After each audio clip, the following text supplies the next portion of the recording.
Hi, welcome to this session of Healthcare of the Client 3.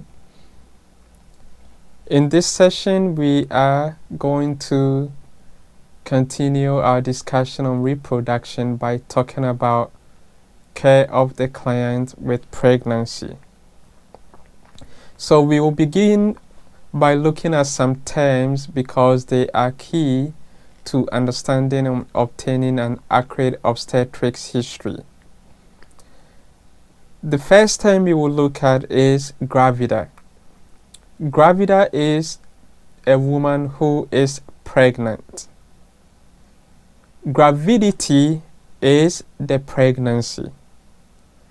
Nulli gravida is a woman who has never been pregnant because null is like void, which is 0. Primi gravida is a woman who is pregnant for the first time. And multigravida is a woman who has had multiple or who has had 2 or more pregnancies. Parity, on the other hand, is the number of pregnancies in which the fetus or fetuses have reached viability, which is 22 weeks. Some resources may note that parity can be 20 weeks. So for the purpose of this class, we are going to stick to 22 weeks. Multiple fetuses such as twins or triplets are counted as one pregnancy, and so when you are considering the parity, that will be 1. Whether the fetus is born alive or is stillborn, any fetus who shows no signs of life at birth, which is stillborn, after viability is reached, does not affect the parity. So if I have or experience a loss of pregnancy after 22 weeks, when I am counting my parity, I'll still count that in the number of pregnancies. So nullipara is a woman who has not completed a pregnancy with the fetus or fetuses reaching the stage of fetal viability, which is 22 weeks. Primipara is a woman who has completed 1 pregnancy with fetus or fetuses who have reached the stage of fetal viability. So it means that if I have an abortion or I lose my pregnancy at 21 weeks, then when I am counting parity, I will still be considered as a nullipara because I've not reached viability with that particular pregnancy. Multipara is a woman who has completed 2 or more pregnancies to the stage of fetal viability. Viability is the capacity to be able to survive outside of the uterus. So this is about 22 to 25 weeks. This means that if a baby is born at this stage of the pregnancy, they have the likelihood to be able to survive in an incubator or with resuscitative measures. These are very premature infants and are vulnerable to brain injury even though they may survive outside of the uterus. Abortion is the number of times a woman has lost a pregnancy, whether it was elective or spontaneous, which is normally termed as a miscarriage. And this should have occurred before 20 weeks of gestation. So if a woman loses a pregnancy before 20 weeks of gestation, then we say that that is an abortion. Preterm pregnancy is any pregnancy that has reached 22 weeks of gestation but before the completion of 37 weeks. So if I give birth at 22 weeks, this means that my baby is going to be a preterm infant. So in keeping constant or consistent with our definition of viability, we will say that preterm is any pregnancy that has reached 22 weeks but falls short of the 37th week. Then we come to full term. Full term is a pregnancy that has reached between 39 weeks and 0 days and 40 weeks and 6 days. So anywhere from 39 weeks to 40 days and 6 days before it gets to 41 weeks is considered full term. Late term is any pregnancy that has reached between 41 weeks and 0 days and 41 weeks and 6 days. So late term is between 41 and 42 weeks. That is, the pregnancy has reached 41 weeks but falls short of 42 weeks. And then post-term will be any pregnancy that has reached 42 weeks and beyond in gestation. All right. So in obtaining an obstetric history, gravidity and parity information is obtained when you are taking or conducting interviews, and usually at the first prenatal visit. Obtaining and documenting this information accurately is important in planning care for a pregnant woman, because as we will talk about when we talk about pregnancy complications, the number of pregnancies and the number of abortions or the number of preterm birth can predispose a client to complications associated with pregnancy as well as labor and the birthing process. So there are two common systems which are used when obtaining obstetric history. We have the 2-digit system, which is the GP, with the first digit indicating the number of pregnancies and the P representing parity, which represents the number of pregnancies that have reached the 20 weeks or more of gestation. The second system consists of 5 digits, which is called the GT-PAL. So you have GTP, A and L representing the gravidity, the term, preterm, abortions, and the number of living children.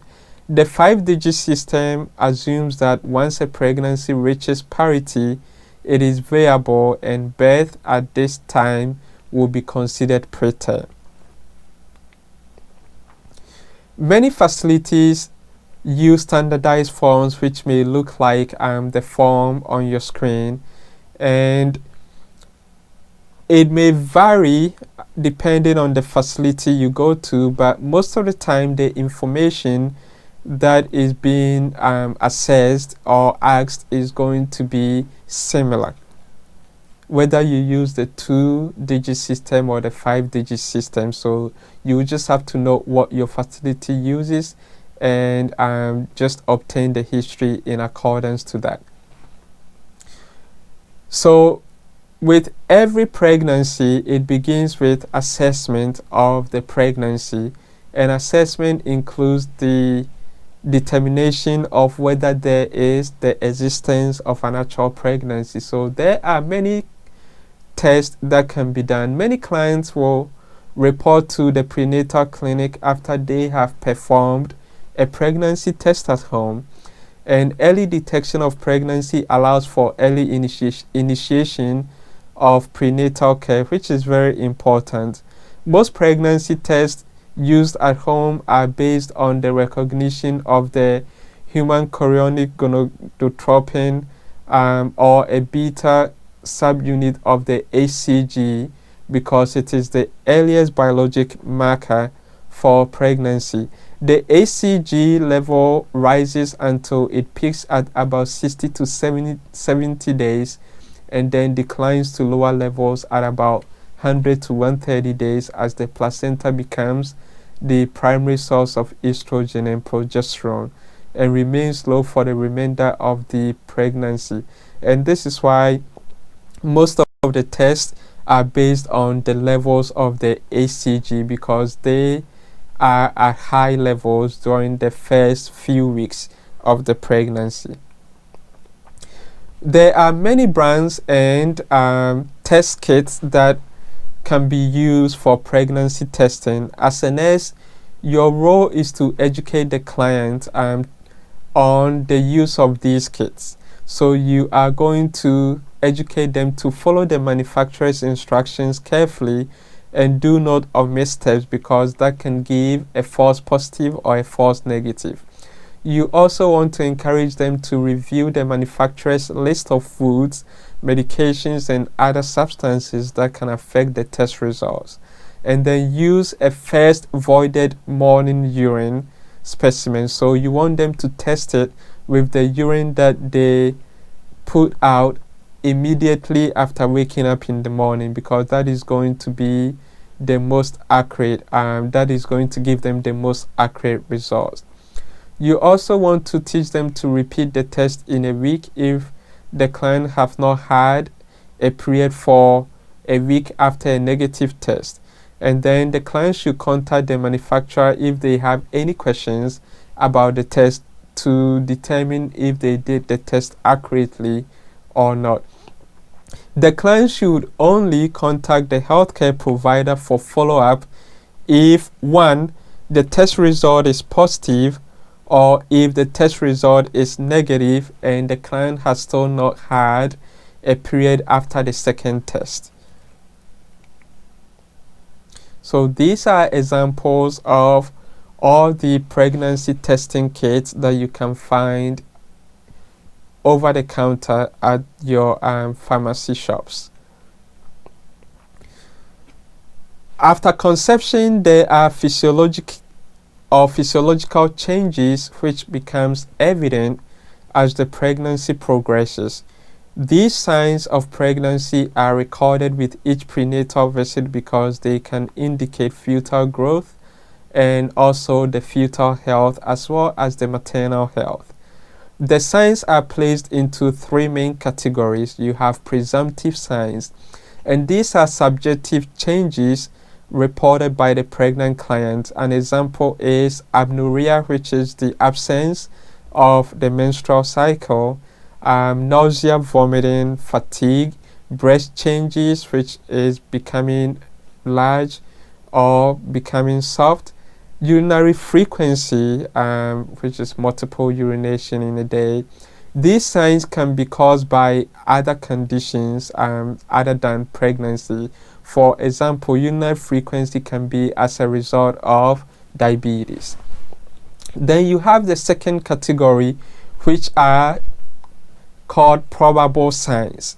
Now, probable signs are objective changes which are assessed by an examiner. An example is a uterine enlargement. So you actually see the uterus becoming bigger. Another example is Hager's sign, ballotment, and positive pregnancy test. These can be actually observed by the provider. When combined with the presumptive signs and symptoms, these changes will strongly suggest the existence of pregnancy, but this can also be caused by other disease processes. For example, fibroids can cause uterine enlargement, and hydatiform moles can cause positive pregnancy results. So these signs are not definitive of the existence of a pregnancy. Then you have the third category, which is the positive signs. These are the signs, or they are objective signs which is assessed by an examiner that can be attributed only to the presence of the fetus. So these are definitive signs that there is a pregnancy, and examples include hearing of fetal heart tones using a Doppler ultrasound, visualizing the fetus also on ultrasound, and palpating fetal movement, which is done by advanced practitioners. These are definitive, and these are a confirmation that there is an actual existence of pregnancy. So this table on the slide provides some examples of pregnancy signs under each of the categories. Make sure you familiarize yourself with them. You can also go to table 7.2 in your textbook for more information on the signs of pregnancy in each of the categories, including your presumptive, probable, and positive signs. Once the pregnancy is confirmed, there are some maternal adjustments that occur, and these are what we call adaptations to pregnancy. So maternal adjustments to pregnancy involve extensive anatomic and physiologic changes.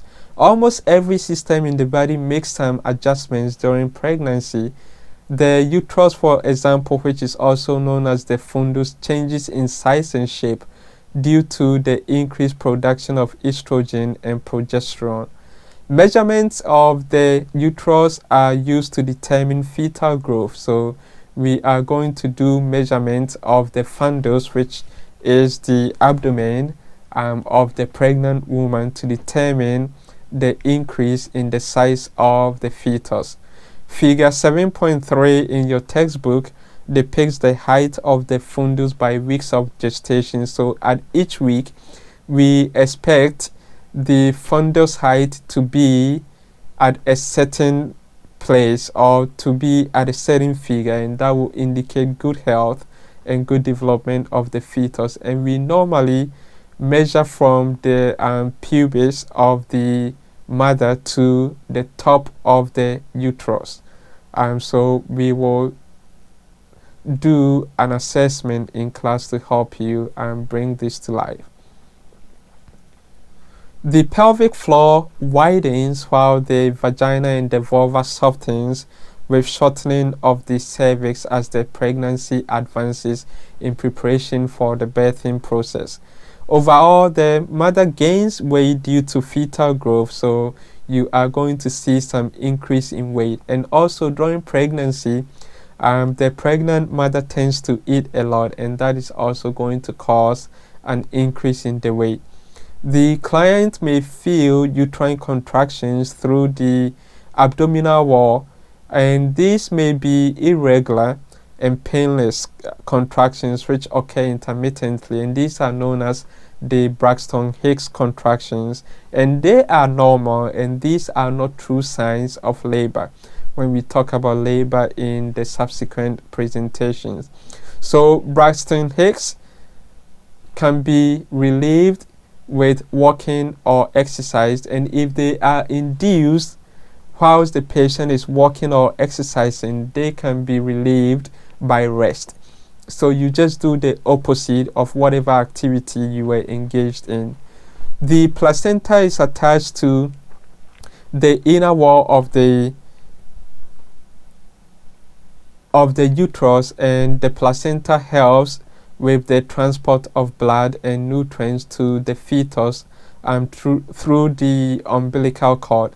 So a Doppler ultrasound examination may be used to measure uterine blood flow and the amount of blood perfusion to the fetus, especially in pregnancies at risk because of conditions associated with decreased placental perfusion. So this is figure 7.3 in your textbook that shows the fundal height at each month where it's supposed to be, and it's important that you know how to take these measurements.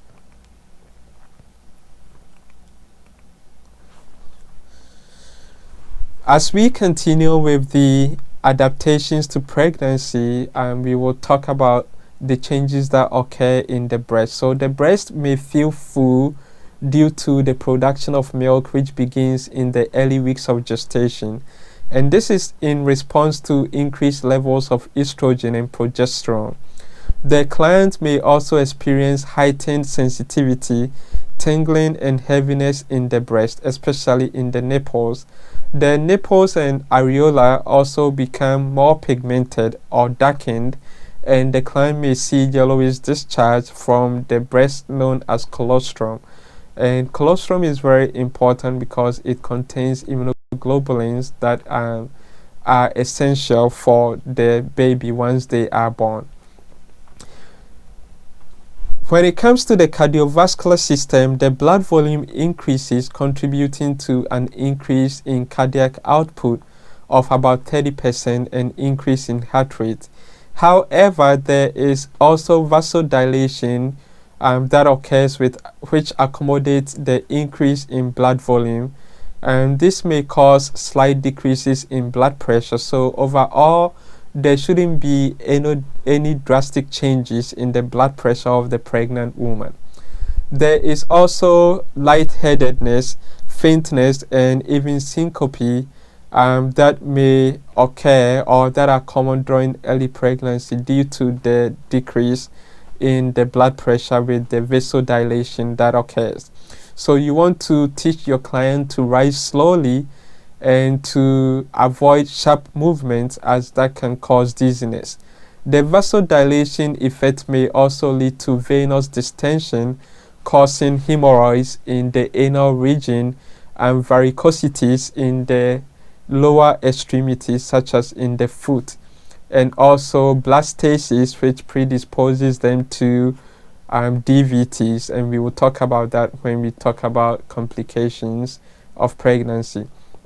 In addition to these, or in addition to the blastasis, which is pooling of blood in the lower extremities, clotting factors also increase, thereby decreasing the clotting time, or thereby decreasing the clotting time. So the pregnant client therefore is at risk of blood clots, which I talked about.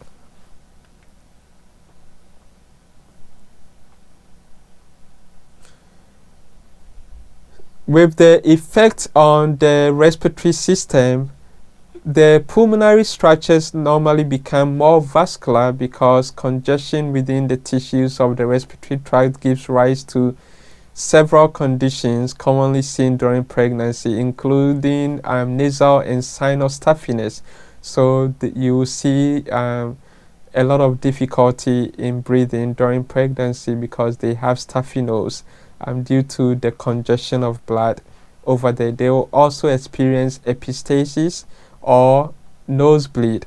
The uterus also pushes on the diaphragm, so as the belly continues to enlarge, and this is also true for patients that have liver cirrhosis with ascites. Because of the pressure in the abdominal cavity, or the peritoneal cavity, there is going to be a push on the diaphragm, which pushes up, making it less possible for it to assume the concave shape that is needed for inspiration. And so the diaphragm is not going to descend with inspiration, thus the client can experience difficulty breathing. Basal metabolism rate increases with increased demand for oxygen also, and so at this stage there is going to be some insufficiency related to oxygen if the ventilation is compromised. And also with acid-base balance, it may be slightly alkalotic because pregnant women tend to hyperventilate due to the congestion and then the diaphragm not assuming its dome shape during inspiration. They tend to breathe faster and they hyperventilate, and so the blood may be more alkalotic. With respect to the renal system, the anatomic changes that occur include the enlarging uterus compressing and shifting the bladder to the side, while the increase in blood volume increases renal perfusion. This leads to the frequent urination and urgency that comes with urination.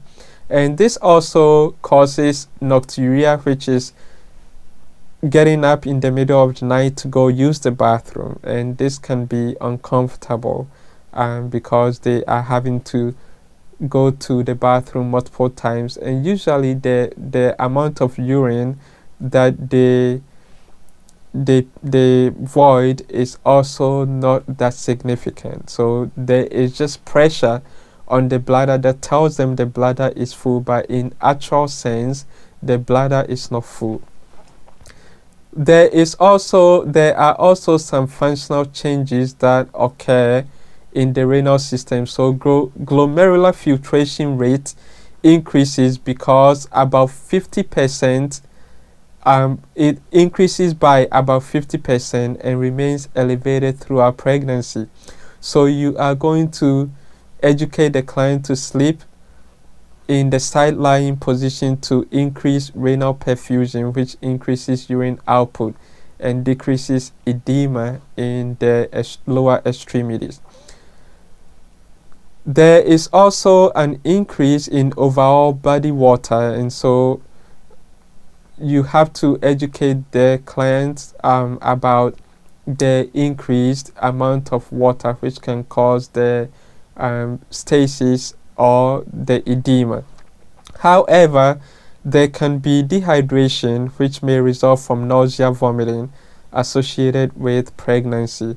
And also the body retains sodium, and hence the client should avoid a high sodium diet to prevent fluid retention. We know that water will flow from an area of lower concentration of salt to an area of higher concentration. So if the plasma concentration of sodium increases, then the renin, angiotensin and aldosterone system is going to cause the uptake of water and cause the body to retain more water.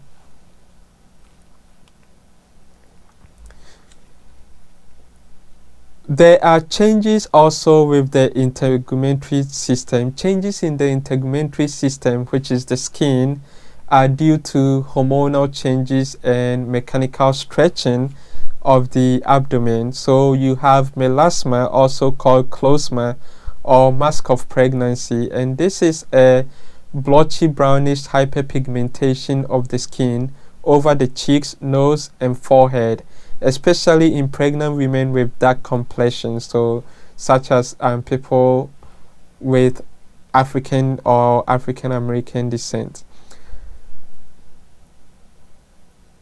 Linear means line and nigra means dark pigmentation. So linear nigra is a pigmentation line or a pigmented line which extends from the symphysis pubis to the top of the fundus in the midline.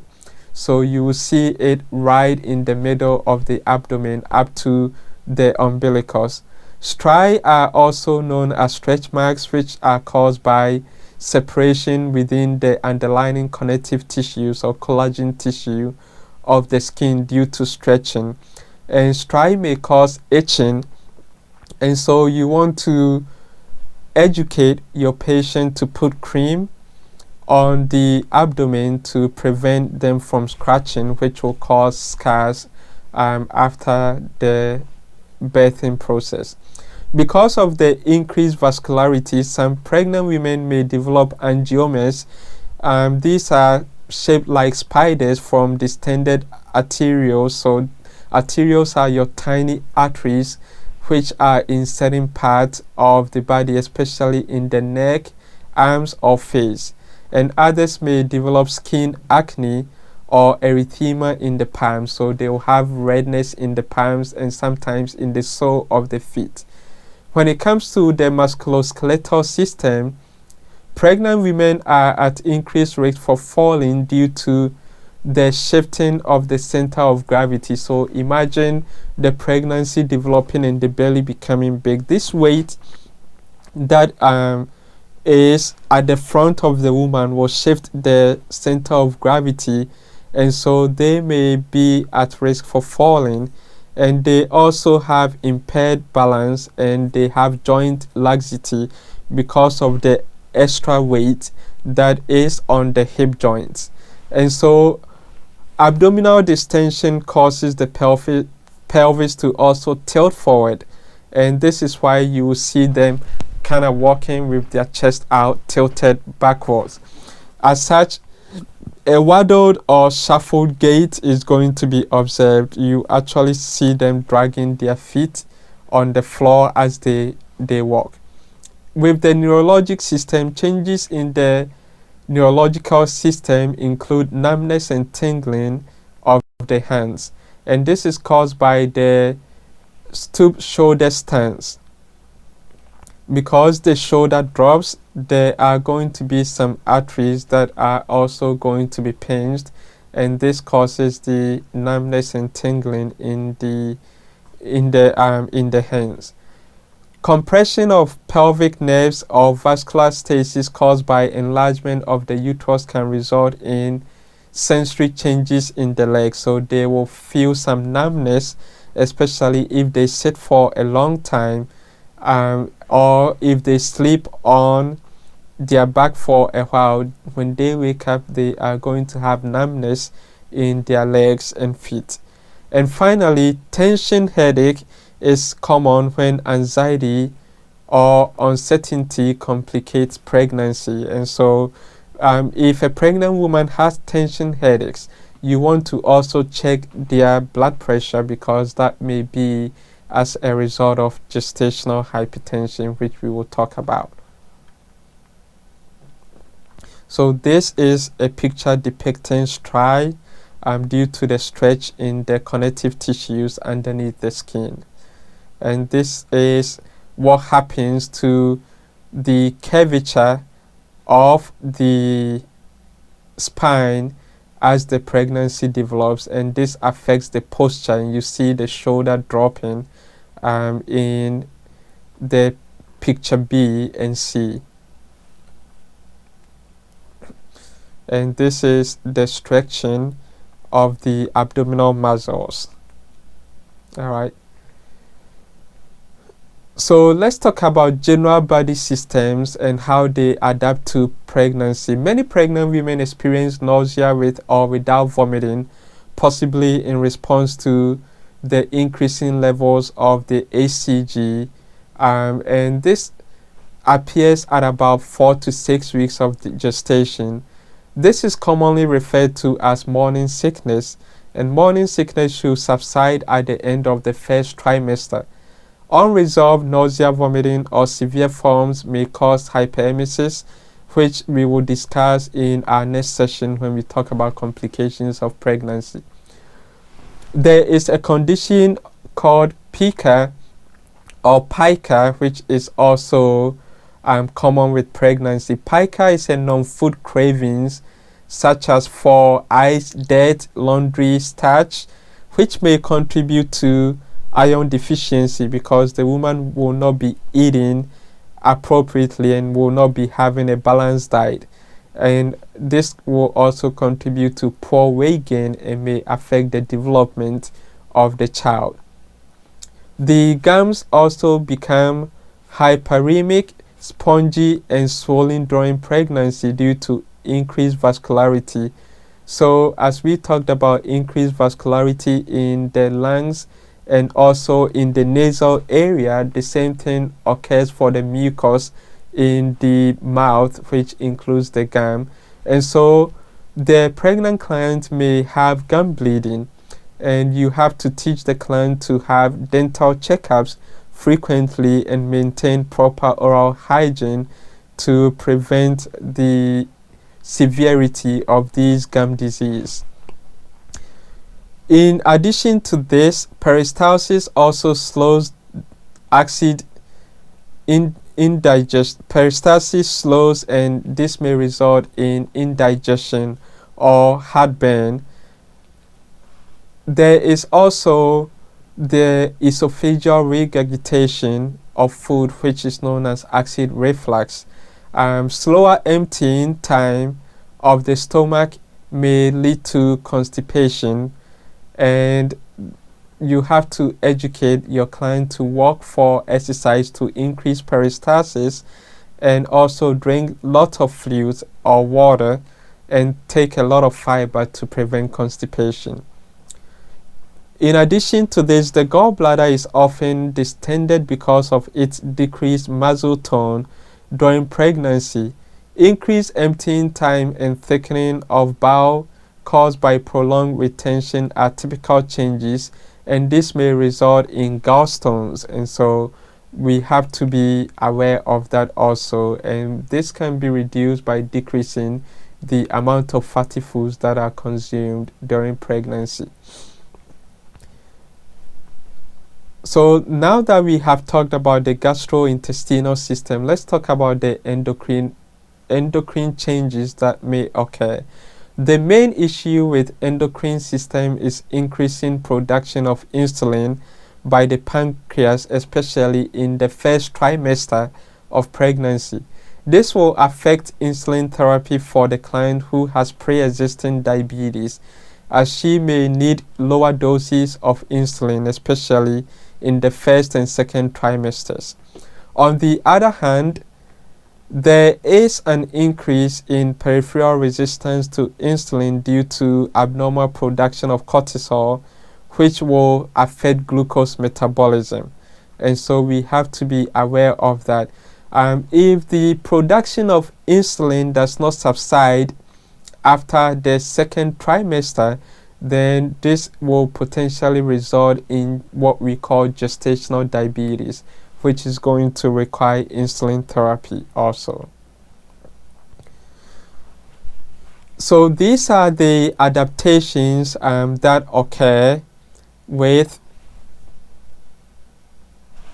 the pregnant client. And so thank you again for your time. This presentation is just a summary to help guide your learning, so please complete any assigned readings or assignment for better understanding of the concept presented here as you prepare for class. And once we meet in class, we are going to talk about some of these things by using case studies and in-class activities to help you understand the concepts.